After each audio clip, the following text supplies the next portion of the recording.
প্রিয় দর্শক, খবরের প্রথমেই দেখে নেব আজকে 30টি তাজা খবর। শুরুতেই হেডলাইন্স।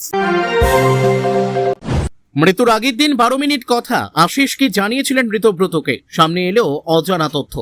স্বাস্থ্যসাথী না মুখ্যমন্ত্রীর স্বাস্থ্য বীমা যোজনা, কোন সরকারি প্রকল্পে বেশি সুবিধা জানুন। নভেম্বর অবধি স্বস্তিতে অভিষেক, সই জালকাণ্ডে রক্ষা কবচের মেয়াদ আরো বাড়ালো কলকাতা হাইকোর্ট।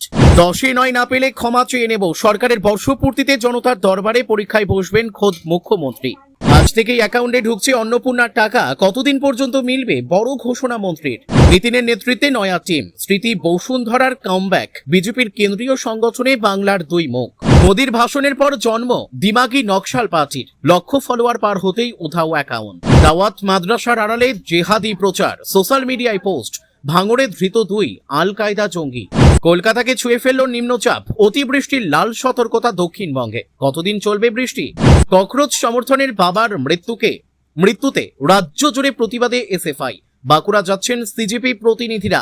শ্রাবণের শেষ সময়ে জল ঢালতে গিয়ে ভয়ঙ্কর পরিণতি, মন্দিরে পদপিষ্ট হয়ে মৃত্যু 7 পুণ্যার্থী। তারাপীঠের হোটেলে ভয়াবহ অগ্নিকাণ্ড, পুজো দিতে গিয়ে মর্মান্তিক মৃত্যু 7 জনের। শিল্পে ভরিয়ে দেব, ফিরে আসুন। পুরুলিয়া থেকে জঙ্গলমহলের পরিযায়ী শ্রমিকদের বার্তা মুখ্যমন্ত্রীর। বঙ্গে সেঞ্চুরি পার বিজেপি সরকার, কাজের খতিয়ান নিয়ে প্রকাশিত বই পৌঁছবে ঘরে ঘরে। বিতর্কিত রামপুর চেকপোস্টে সারপ্রাইজ ভিজিটে অর্জুন, বডি ক্যামেরা ও ওয়াররুম চালুর নির্দেশ। 48 ঘন্টার ব্যবধানে ফের ভূমিকম্প, ধ্বংসপুরী ইন্দোনেশিয়ায় মৃতের সংখ্যা বেড়ে 53। ডিম মারবে, পিস্তলের লাইসেন্স নিচ্ছে। তৃণমূলের কীর্তি হুঁশিয়ারি দিয়ে ব্যাখ্যা দিলেন, আত্মরক্ষার অধিকার সকলের।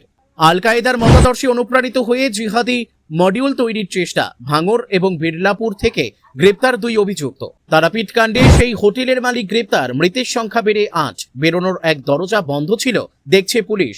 বেহাল স্কুল পরিদর্শনে রাজস্থানে যাবেন সিজেপি নেতার ঘোষণার পরেই স্কুলে বহিরাগতদের প্রবেশ নিষিদ্ধ করল বিজেপি সরকার। সঙ্গতিহীন সম্পত্তির অভিযোগ, রাহুল গান্ধীকে স্বস্তি দিল সুপ্রিম কোর্ট। এলাহাবাদ হাইকোর্টকে মামলা না এগোনোর নির্দেশ। কোন কারণে বিহারের মন্দিরে পদপিষ্ট হওয়ার ঘটনা কি উঠে এলো প্রাথমিক তদন্তে? প্রশাসনের দাবি মানতে নারাজ প্রত্যক্ষদর্শীরা। আমি কি ঘাসে মুখ দিয়ে চলি বলেই খাঁচা খুলে একের পর এক পায়রা ওড়ালেন অগ্নিমিত্রা। বিজেপির জাতীয় সহসভাপতি পদে বাংলার চিকিৎসক কে এই মধুচন্দ্রা কর।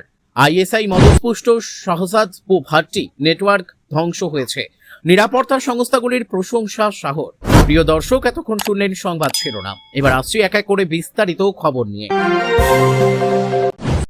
পার্টি অফিস থেকে প্রাক্তন ডেপুটি স্পিকার আশিস বন্দ্যোপাধ্যায়ের দেহ উদ্ধার, সঙ্গে তার রেখে যাওয়া সুসাইড নোট ঘিরে একের পর এক প্রশ্ন উঠছে। এ প্রসঙ্গে এবার মুখ খুললেন ঋতব্রত বন্দ্যোপাধ্যায়। মৃত্যুর জন্য কাউকে দায়ী না করার কথা নোটের শেষে থাকলেও দলের অভ্যন্তরীণ অনিয়মের প্রসঙ্গ রয়েছে বলে দাবি উঠেছে বিভিন্ন মহলে। আশিসের মৃত্যুর খবর সামনে আসার পর থেকেই তার পরিচিত মহল ও রাজনৈতিক সহকর্মীদের মধ্যে নানা প্রশ্ন তৈরি হয়েছে। বিশেষ করে মৃত্যুর আগে তিনি কি অবস্থার মধ্যে ছিলেন তা জানার চেষ্টা চলছে। সেই প্রেক্ষাপটে ঋতব্রত জানিয়েছেন, ঘটনার আগের দিনও আশিসের সঙ্গে তার ফোনে যোগাযোগ হয়েছিল। শেষবার কি নিয়ে আলোচনা হয়েছিল সেটিও প্রকাশ্যে আনেন তিনি। ঋতব্রত বলেন, মোবাইলটা বের করে দেখছিলাম। শুক্রবার আশিসদার সঙ্গে একাধিকবার কথা হয় আমার। প্রথমবার সেদিন সকাল 10টা 12 মিনিটে, তারপর 3টে 10 মিনিটে ওর কল মিস করি। আমি কল ব্যাক করি 3টে 57 মিনিটে। প্রায় 12 মিনিট কথা হয় ওর সঙ্গে।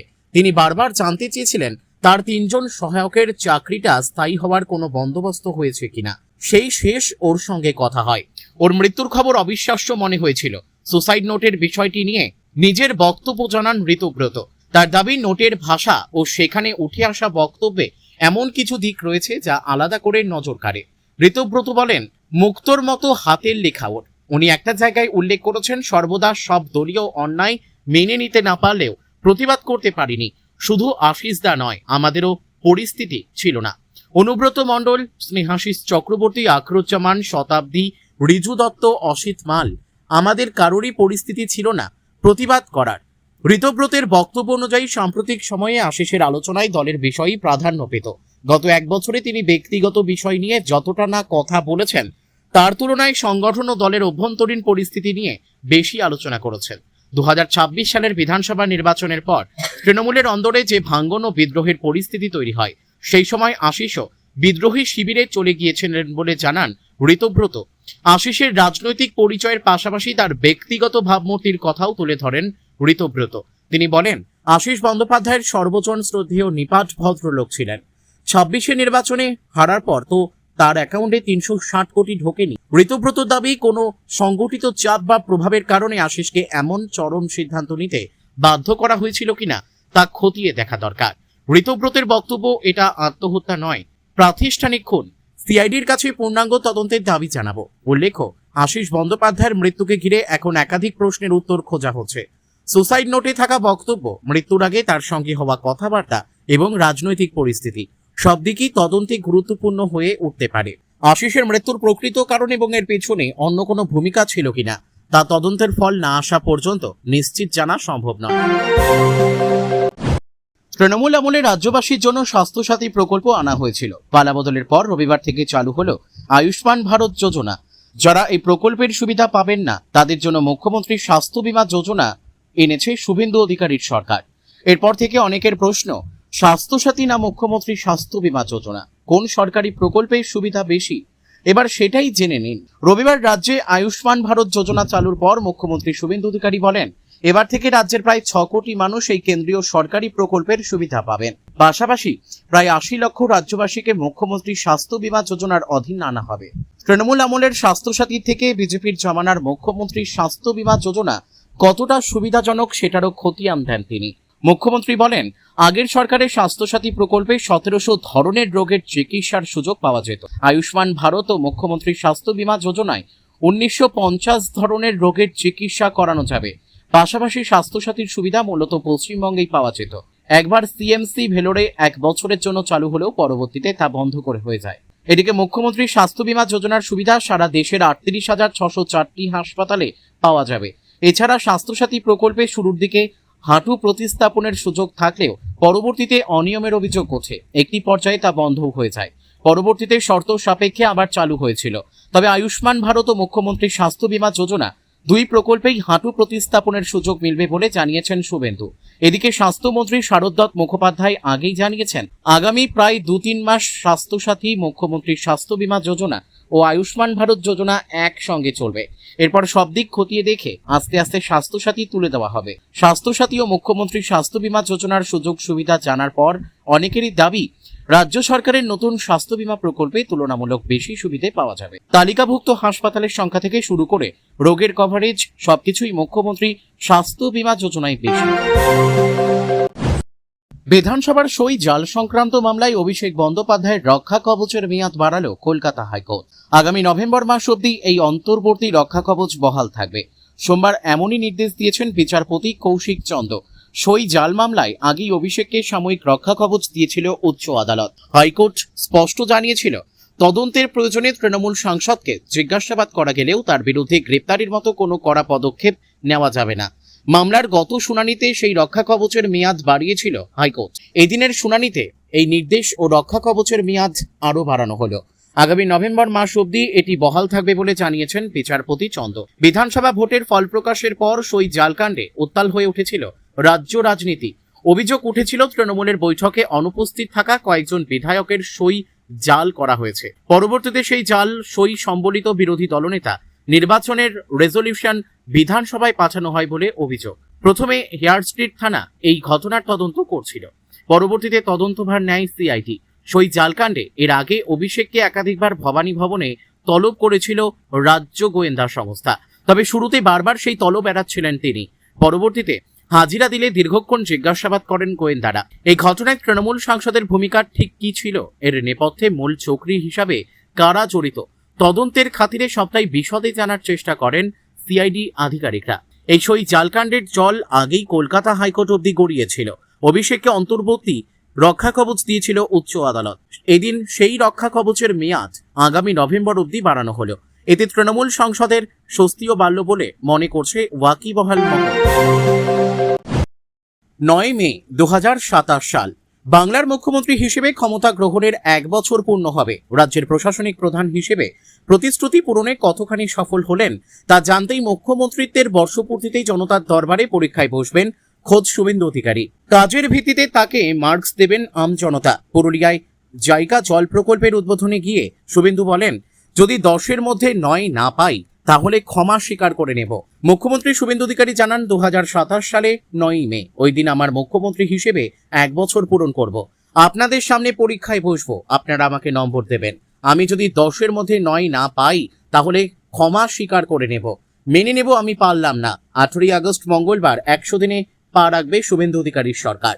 ঠিক তার আগের দিনই 1 বছরের লক্ষ্যমাত্রা ঘোষণা করলেন শুভেন্দু। বললেন 2027 সালে 9ই মে ওই দিন আমার মুখ্যমন্ত্রী হিসেবে 1 বছর পূরণ করব। আপনাদের সামনে পরীক্ষায় বসবো, আপনারা আমাকে নম্বর দেবেন।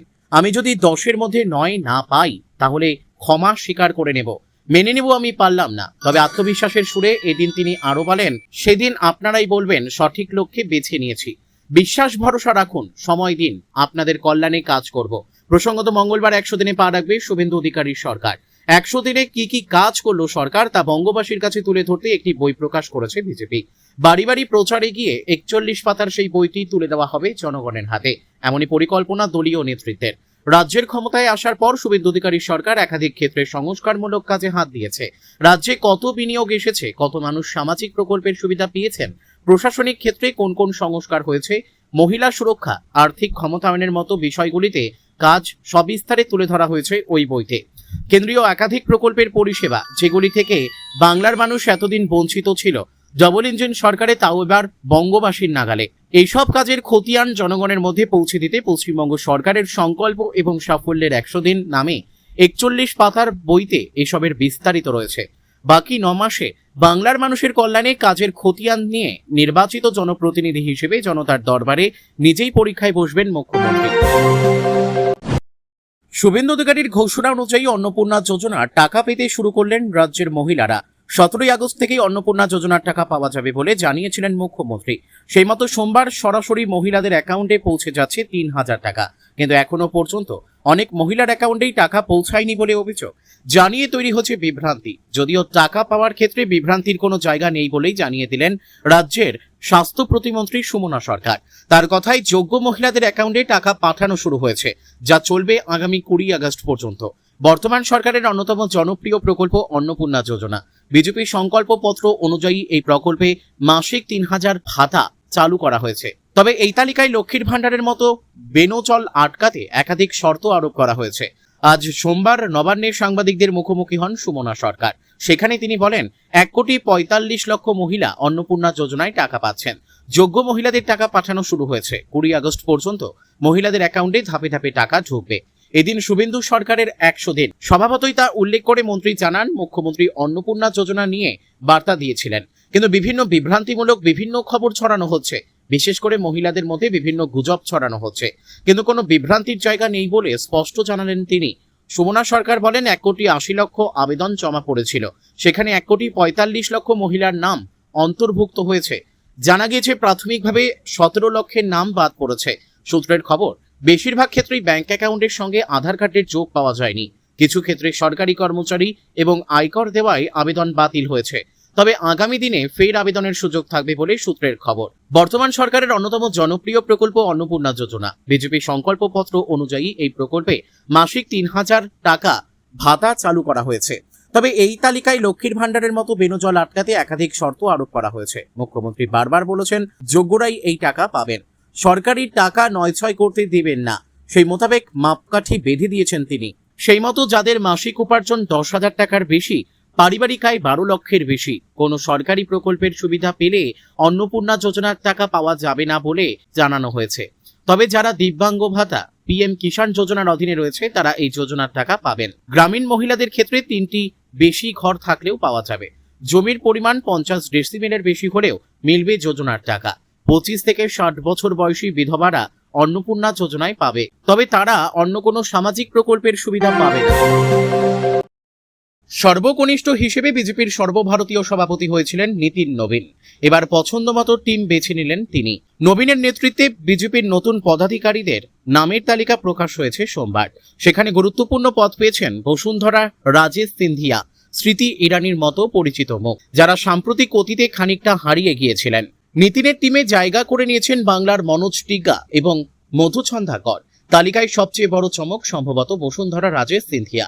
রাজস্থানের প্রাক্তন মুখ্যমন্ত্রীকে সর্বভারতীয় সহ সভাপতি পদ দিয়েছে বিজেপি। রাজস্থানে অনামী ভজনলাল শর্মাকে মুখ্যমন্ত্রী করার পরই গেরুয়া শিবিরের সঙ্গে বসুন্ধরার দূরত্ব বেড়েছে বলে জল্পনা ছড়ায়, কিন্তু তাকে আবারও ফিরিয়ে আনা হলো দলের গুরুত্বপূর্ণ পদে। অন্যদিকে 2024 লোকসভা নির্বাচনে অমেঠিতে অনামী কিশোরী লাল শর্মার কাছে হারের পর রাজনীতি থেকে বেশ দূরে চলে গিয়েছিলেন স্মৃতি ইরানি। ফিরে যান অভিনয় পেশায়। জনপ্রিয় সিরিয়াল কিউকি সজভি কভি বহু থি তে দেখা যায় তাকে। নিতিনের টিমে সাধারণ সম্পাদকের পদ পেয়েছেন তিনি। আইটি সেলের মাথা থেকে সরিয়ে দেওয়া হয়েছে অমিত মালব্যকে। প্রায় 10 বছর ধরে বিজেপির আইটি সেল সামলেছেন মালব্য। পশ্চিমবঙ্গের কো ইনচার্জ হিসাবেও কাজ করেছেন। সংসদের বাদল অধিবেশন শেষ হওয়ার পরেই সাংগঠনিক রদবদল ঘোষণা হবে দলীয় স্তরে, এমন ইঙ্গিত আগেই দেওয়া হয়েছিল। 15ই আগস্ট স্বাধীনতা দিবসে লালকেল্লা থেকে প্রধানমন্ত্রীর ভাষণ এবং তার পরের দিন প্রাক্তন প্রধানমন্ত্রী অটল বিহারী বাজপেয়ীর মৃত্যুবার্ষিকী উপলক্ষে দলীয় কর্মসূচি থাকায় ঘোষণার জন্য সোমবারকেই বেছে নেয় বিজেপি। শোনা গিয়েছিল কেন্দ্রীয় সংগঠনে একঝাঁক নতুন মুখকে জায়গা দেওয়া হতে পারে। বিশেষ নজর তরুণ নেতৃত্ব এবং মহিলা নেতৃত্বের দিকে। অভিজ্ঞদের সঙ্গে নতুন প্রজন্মের ভারসাম্য রেখে সংগঠনকে আরো সক্রিয় করা চাই এই রদবদলের লক্ষ্য। বাংলা থেকে ক্যান্সার চিকিৎসক মধুচন্দা করকে রাখা হয়েছে সর্বভারতীয় সহ সভাপতিদের তালিকায়।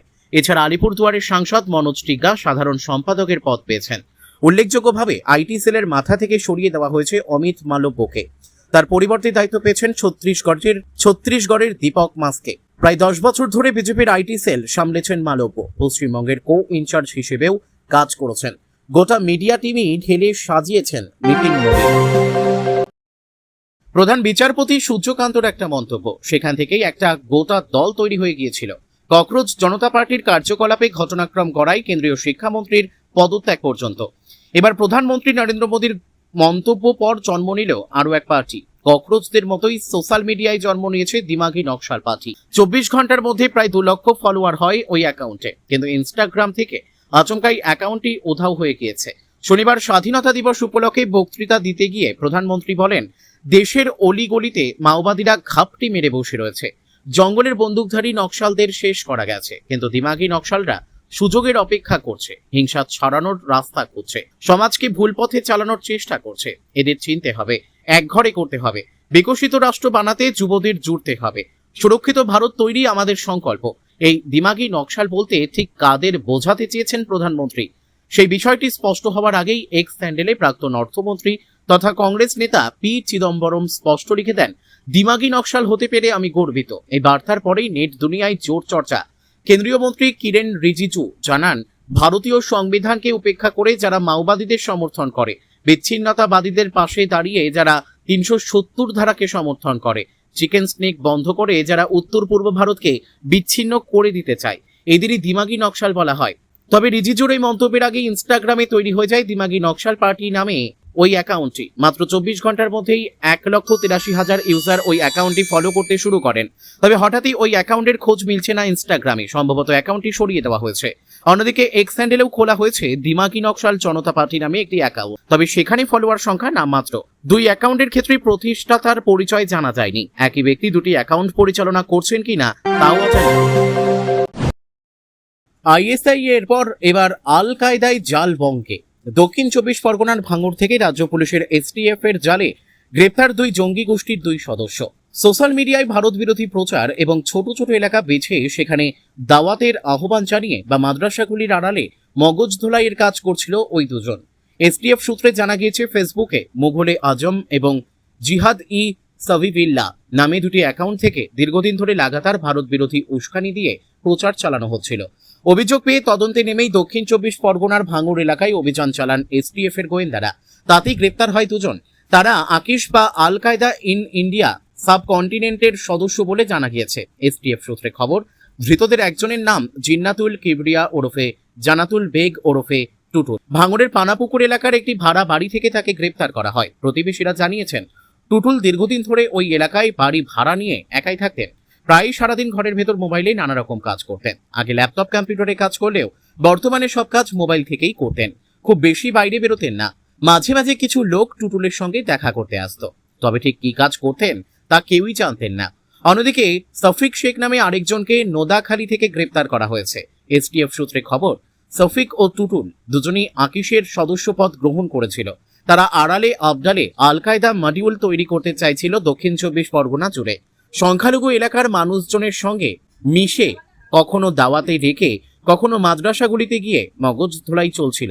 দক্ষিণ 24 পরগনা ছাড়াও আশপাশের জেলাগুলিতেও আল কায়দায় নেটওয়ার্ক একটু একটু করে সক্রিয় করার কাজে মদত দিত টুটুল শফিক। এসটিএফ সূত্রে আরো খবর, আসলে এরা বেশ অনেকদিন ধরেই এমন ভারত বিরোধী কার্যকলাপ চালিয়ে যাচ্ছিল। রাজ্যে পালাবদলের পর এদের জালে আনতে অত্যন্ত তৎপর হয়েছে সরকার। তার অংশ হিসেবে গোটা রাজ্য জুড়ে স্পেশাল টাস্ক ফোর্সের অ্যাকশন অব্যাহত।